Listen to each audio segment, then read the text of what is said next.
Okay, this is Algebra 2, Lesson 13. Going forward, all our lessons will be coded somewhere, beginning, the middle, or the end. In that code, you will have to do whatever I say, whatever I tell you. It'll be, or give me that code in whatever format I ask of you. And if you don't, you'll get points taken off your homework. You'll get 10 points taken off your homework. And if it continues to be a problem, then you will get half of your, get 40 points taken off, and it will continue to increase until, this just assures me that you're watching the videos before you come to class, okay? It's important that you watch them before you come to class, because then we can discuss the problems, and I can go over any issues that you may have. So let's start with Lesson 13, Algebra 2, and we're going to start with substitution axiom. It's a big word. Some books still use it, some don't even use it. But basically what it's saying in math, when we say equal quantity, we say equal quantities can be substituted for one another. And we use the property substitution axiom. Basically it says, change in the numeral by which a number is named in an expression does not change the value of the expression. For any numbers a and b, if a is equal to b, then a and b may be substituted for each other. 3. If a is equal to b, then a may replace b, or b may replace a in any statement without changing the truth or falsity of the statement. So basically on page 71, or for some of you who have older editions, lesson 13, 13.a, you've got that definition. So basically saying if we replace something with if two things are equal, we say p is equal to 6 and 3x plus p, and x is equal to 2, well, we can replace x with 2 and p with 6. And it doesn't change the falsity, it doesn't change the equation, it doesn't change the answer. Because we're saying they're equal. Alright? And so we've used this in many times when we're saying, okay, substitute, solve for this, simplify this with p is 6 and x is 2. So we get 6 plus 6, or simply 12. So we've done that. It also works for equations and inequalities and other expressions. So we're going to use that now in first degree linear equations with two unknowns to solve them. So saying that, let's look at example 13.1. It says use substitution to solve x equals y plus 5 and 3x plus 2y equals 5. So we're saying x is equal to this. Because our substitution axiom says we can take that and replace it and not change it. So we're going to replace x with y plus 5. So we're going to say 3, so we're going to rewrite, I'm going to put this one into this equation, 3x plus 3y equals 5. So I'm going to say 3, it means multiplication, so I have to put that parentheses. I'm going to put the whole thing, y plus 5 plus 3y equals 5. Now I have to use the what property? I have to use the distributive property here. Yes? So 3y plus 15 plus 3y equals 5. Now I simply use my rules for solving an algebraic equation. The first one we used was the distributive property. Second one we have to use combining like terms. I've got two like terms here, so I've got 6y plus 15 equals 5. Now I've got to make sure that there's only one term, one variable on each side. And the variable's all on one side, yes? It's not on this side. So now the next order is to get rid of the constant where the side of the variable. So we have to do its opposite. So you have 6y equals a negative 10. You can't forget positive 5 and a negative 15 are simply negative 10. Now we're going to divide both sides by what? Oops. Oh, this is 2y.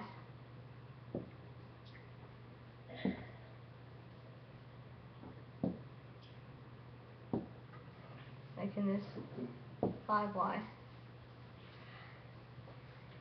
So now divide both sides by 5. And I get y equals negative 2. You see that? Now I can solve for x, can't I? All I simply have to do is take this and put it in one of my two original equations. I'm going to put it in here. So I'm going to say x equals 2 plus 5, or negative 2 plus 5. So x is equal to 3. So x is equal to 3 and y is equal to negative 2. But I have to check that. And you will write the answer in an ordered pair. How do you write an ordered pair? It's simply x, y. Yeah? So it's 3 plus negative 2. Now I want to check that. So I'm going to put this into both equations to make sure they work. So 3 times 3 plus 2 times negative 2 should equal to 5. So I have 9 minus 4 equals 5, and I get 5 equals 5. So that one works out perfectly. Now let's go up and substitute it into our first problem, our first equation. So x, we say 3 is equal to negative 2 plus 5. What's negative 2 plus 5? It's 3, and so they work. So you have to apply them to both of them to make sure they work, because if you don't, then you might have made a mistake somewhere and did some bad math, which happens, and you're going to get the wrong answer. So that's all substitution is. Let's do another one. Let's do 13.3. It says use substitution to solve for x and y. So you have x plus y equals 20. 5x plus 10y equals 150. Well, on our first example, they gave us one of them where x was x equal. They don't give that to us here. So we can choose either equation, it doesn't matter, and solve for either x or y. It doesn't matter. I'm going to take the easier equation this way, and I'm still going to take this equation, do x plus y equals 20, and I'm going to solve for x. X equals negative y plus 20. There's your equation. So I don't mess up, I'm going to rewrite this over here and say this now becomes x equals negative y plus 20. I just rewrote it. I didn't change the equation. And this stays the same. So it's 5x plus 10y equals 150. The reason why I say you should do that or write it underneath here is so you know what you're working with. You don't get confused. So now I'm going to take this and substitute it for x in this equation. Right? So I said x equals to that. We're using the substitution axiom. So it says 5 times negative y plus 20 plus 10y equals 150. Now I have to solve for y, just using my algebraic rules. And I'm going to distribute first, so I've got negative 5y, because a positive 5 times a negative y is negative 5y, plus 100 plus 10y equals 150. I'm going to add my terms. 5y plus 100 equals 150, minus 100 from both sides. 5y equals 50. Divide both sides by 5, and you get y equals 10. Now I need to find x. Well, I already have this. I can go back to these two original equations, but this is where I'm at now. This is the same thing. I just rewrote it a different way. So because I already have x, I'm going to say x equals to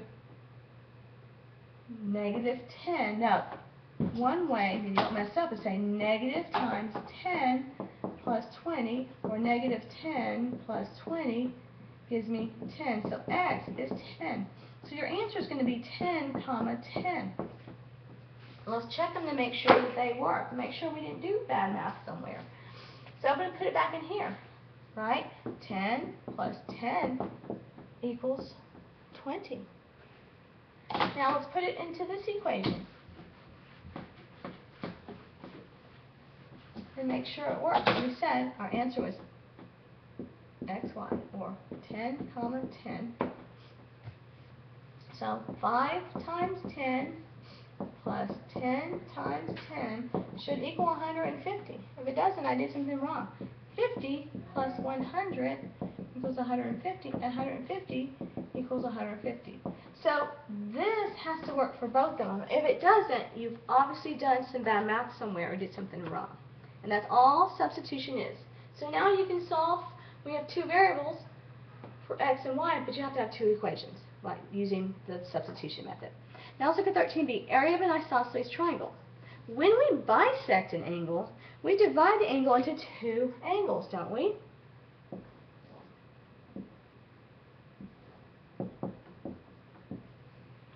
So ray PZ bisects angle XPZ.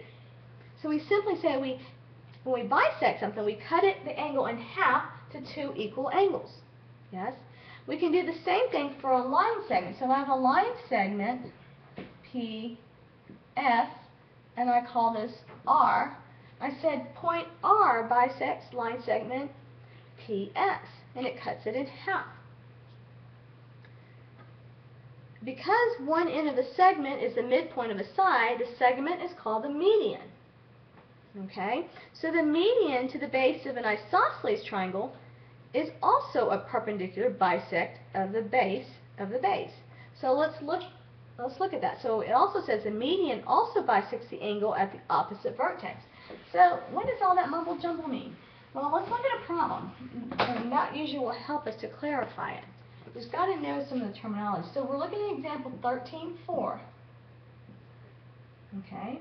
So let's find the area of this triangle.